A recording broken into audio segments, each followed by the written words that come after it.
Bonjour à tous, c'est Roméo Cournal, le coach intuitif, et nous marchons ensemble sur le chemin qui mène à soi. Oui, oui, oui, oui. Aujourd'hui, combien de temps ça prend? Ah.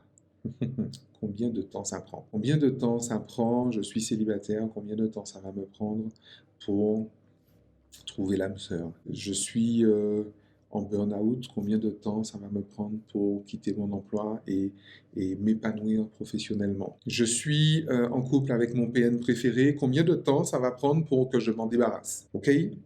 Alors, ça, c'est le genre de questions que je pense tous les coachs et thérapeutes entendent dans leur cabinet. Et c'est précisément le genre de questions auxquelles tous les coachs, enfin la plupart, essayent de répondre. Alors, première erreur, quand la question n'est pas juste, la réponse est fausse. Et cette question n'est pas juste.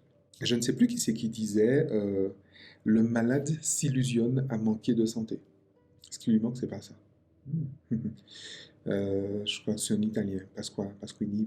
Enfin, si vous savez, mettez-moi dans les commentaires. Le célibataire s'illusionne à manquer de compagnons. D'accord? Vous avez compris. C'est quoi la question qui est juste finalement? La question qui est juste, c'est combien de temps ça va me prendre pour devenir quelqu'un qui peut être en couple? Combien de temps ça va me prendre pour devenir quelqu'un qui peut être dans une relation saine? Combien de temps ça va me prendre pour devenir quelqu'un qui s'épanouit professionnellement? C'est ça le truc. Combien de temps ça va me prendre pour devenir? Pas combien de temps ça va me prendre pour faire, parce que ça peut durer toute la vie, ça peut durer des vies entières. Alors je sais que vous avez tous et toutes entendu, bien évidemment, être, faire pour avoir. C'est vrai, ok. Mais ça reste de belles paroles quand il n'y a pas le travail qui va derrière, quand il n'y a pas la démarche concrète qui va derrière, quand il n'y a pas la démarche biologique, j'ai envie de dire. On vit dans un corps, vous avez remarqué? On vit tous dans un corps. Alors, encore une fois, je n'occulte pas l'idée qu'il pourrait y avoir quelques entités non incarnées qui regardent les vidéos et qui sont abonnées à la chaîne de Roméo Cournal. Peut-être, je n'exclus pas l'idée.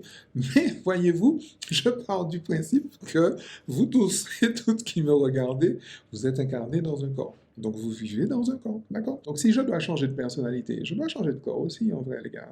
Alors, je ne suis pas en train de dire de faire de la muscu, des machins, ok? Mais je dois changer de corps. Je dois changer donc de système nerveux, je dois changer de neurochimie, par exemple. Je dois changer le fonctionnement, la structure de mon cerveau. C'est ce dont il s'agit, hein, au cas où vous n'auriez pas remarqué. Et le principe, c'est quoi? La question, en réalité, combien de temps ça va me prendre pour devenir? Vous savez, la démarche que je propose aux personnes, ce n'est jamais justement de sauver leur couple, de faire un couple, de trouver un emploi. Ce n'est jamais ça. Et je vous dis, les gens viennent vers moi en posant cette question-là, et la réponse que je donne, j'espère qu'elle est décevante, c'est une unité de mesure que j'aime beaucoup, c'est le TNA, le temps nécessaire à. Alors, je sais que ça ne veut rien dire, mais en réalité, c'est la seule réponse. D'accord? Encore faut-il savoir le temps nécessaire à quoi? D'accord? Le principe, c'est que, vous savez, lorsque je vous parle de déconditionnement, lorsque je vous parle d'identifier votre moi social, le personnage fictif, superficiel et suradapté, c'est-à-dire la personne que vous n'êtes pas, mais que vous croyez être, et à laquelle vous avez prêté allégeance. En fait, vous avez prêté allégeance à une image. Voilà qui je suis. Voilà qui je dis au monde que je suis. On appelle ça une identité narrative au niveau neurologique. Qui je dis que je suis. Et en fait, la chose la plus curieuse finalement que j'ai trouvée chez les êtres humains, c'est cette faculté que beaucoup ont à prêter allégeance à une idée.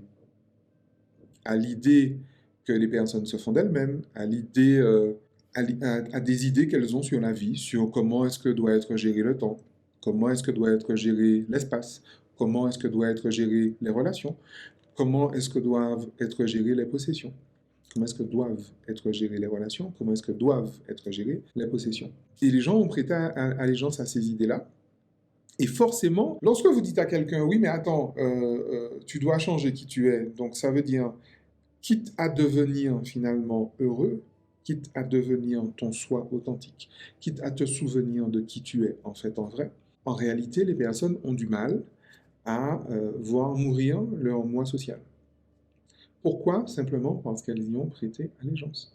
Simplement. Il y a des personnes pour qui c'est très rapide, parce qu'il y a des personnes pour qui j'en fais partie. Ok, pendant 40 ans, j'ai pensé quelque chose. Très bien. Et puis, au bout du 3e jour de la 41e année, j'ai une information, j'ai une prise de conscience et je me dis, oh putain, j'étais complètement à gauche. Qu'est-ce que je fais? Mais je m'empresse d'aller sur le bon chemin, en tout cas sur ce qui me paraît juste. Et je n'ai aucune difficulté à me dire, OK, ce que j'ai fait pendant 40 ans, ben, c'était la loose.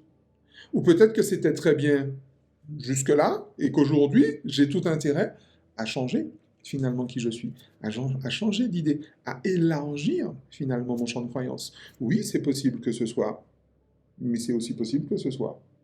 D'accord? Et vous savez, en vrai, la vraie question, c'est combien de temps ça va vous prendre pour découvrir votre moi social, la personne que vous n'êtes pas. Combien de temps ça va vous prendre? Ça, c'est relativement simple. Okay? Si vous faites la démarche, c'est pas ce qu'il y a de plus compliqué. Et puis, combien de temps aussi ça va vous prendre pour rencontrer votre soi authentique? Ça encore, ça va. Ça encore, ça va. Mais vous savez, en fait, ce qui fait traîner, en fait, les gens, ce qui vous fait traîner, vous. Vous savez pourquoi vous traînez votre vie comme un boulet? C'est parce qu'en réalité, il y a des personnes qui refusent, finalement, de faire le deuil de leur moi social. Ah non, après tout ce que j'ai investi dedans, j'ai investi du temps, j'ai investi de l'argent, j'ai investi de l'énergie, j'ai investi de l'attention. Et puis tu viens me dire que je me suis trompé? Ah non, jamais. Et en fait, c'est précisément pour ça que vous traînez. Donc, ce message est à l'intention des personnes, quelle que soit, je le dis une troisième fois, quelle que soit la situation dans laquelle vous êtes, quel que soit le boulet que vous vous traînez au pied, il y a une seule raison qui fait, enfin, il y a toutes les chances en tout cas, qu'il y a cette raison-là qui fait que vous vous traînez, en fait, que vous traînez votre propre vie comme un boulet au pied, c'est que vous avez prêté allégeance à un moi social et que vous ne voulez pas vous en séparer. Et alors, à la question, combien de temps ça va me prendre pour me séparer de mon moi social, vous comprenez bien que la meilleure réponse, et en fait la seule réponse, c'est le temps nécessaire à, c'est-à-dire le temps que vous aurez décidé. D'accord? Il y a des personnes pour qui ça va se faire en 3 jours, il y a des personnes pour qui ça va se faire en 3 ans, puis il y en a d'autres pour qui ça va se faire en 3 vies. Ça ne dépend que de vous. Donc effectivement, c'est une autre façon que j'ai de vous dire, l'outil ne fait pas le thérapeute, l'outil ne fait pas le coach. D'accord? La démarche ne fait pas le coaching. Ok?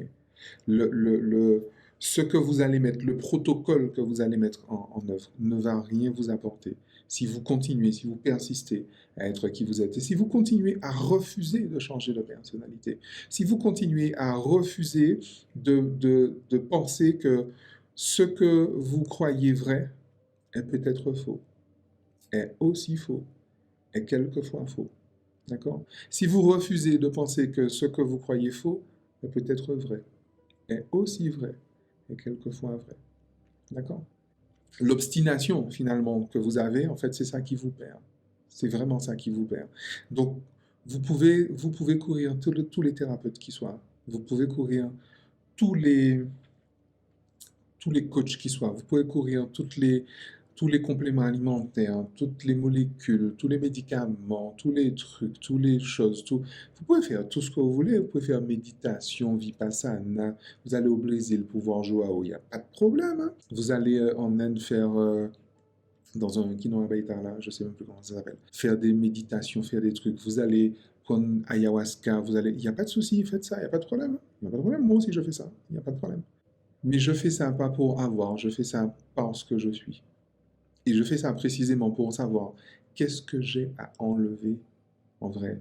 Parce qu'en fait, vous savez quoi? Le moi social, c'est pas en fait quelque chose qu'il faut pas en faire. Hein. C'est au contraire quelque chose qu'il faut enlever. Vous savez, dans certaines traditions, on parle de pèlerin. Pèlerin, c'est éplucher la peau, c'est enlever les peaux.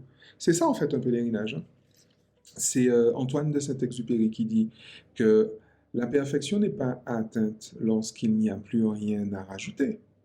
La perfection est atteinte lorsqu'il n'y a plus rien à enlever. Et donc la démarche que moi je vous propose, la démarche de déconditionnement, c'est une démarche où on va enlever les choses. Hein. On va enlever ce qui empêche à l'information de passer. On va enlever ce qui vous empêche de percevoir votre soi authentique. On va enlever ce qui vous empêche de percevoir votre soi authentique. On va enlever les croyances racines, les traumas, Racine, la glitz, vous voyez? On va enlever justement ces schémas mentaux dans lesquels vous vous emprisonnez, qui peuvent être pertinents à certains moments et qui sont complètement contre-productifs à d'autres. Et on va surtout vous enlever cette mentalité d'esclave que vous avez en fait en vrai. Parce que l'esclavage mental dont parle Bob Marley, et que je vous cite tout le temps, en réalité, c'est l'allégeance, c'est cette tendance qu'on a à prêter allégeance à une idée. C'est ça, en fait, l'esclavage mental. Donc, vous ne pouvez pas être heureux et esclave en même temps, les gens. C'est juste pas possible. Et c'est pas moi qui vous le dis, c'est les lois naturelles qui sont comme ça. Que je sache. En tout cas, toutes les personnes qui sont heureuses n'ont prêté allégeance à aucune idée. Aucune. Mais vraiment aucune. Donc voilà, ça c'était mon message pour répondre à cette fameuse question, combien de temps ça prend?